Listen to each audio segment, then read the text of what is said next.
नमस्कार साथियों, स्वागत है आपका हमारे यूट्यूब चैनल यूनिक स्टार में। दोस्तों, हिंदी का पेपर हो गया डीएलएड 4th सेम का, जिसका प्रश्न का उत्तर मैं आपको बता रहा हूं। याद रखिएगा, इसमें जो वस्तुनिष्ठ प्रश्न है उसमें है साकेत महाकाव्य के रचनाकार कौन है। साकेत महाकाव्य के रचनाकार हैं, दूसरा ऑप्शन सही है, मैथिली शरण गुप्त। दूसरा है उच्चारण के समय ध्वनियों के समुचित आरोह अवरोह को क्या कहते हैं। तो याद रखिए, इसका ऑप्शन होगा पहला स्वराघात।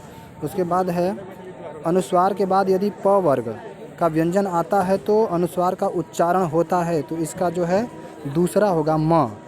उसके बाद है आवारा मसीहा के लेखक कौन हैं, तो इसके हैं विष्णु प्रभाकर। काव्य की आत्मा दोस्तों रस को बोला जाता है, जो कि पहला सही है।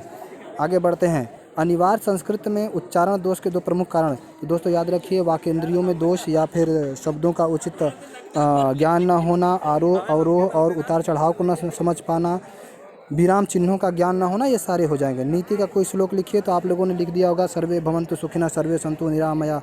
तो ऐसे बहुत हैं। कहानी के दो प्रमुख प्रकार, तो व्यंग्यात्मक कहानी एक होता है और एक प्रेरणात्मक कहानी होता है, और भी कहानियाँ होती हैं।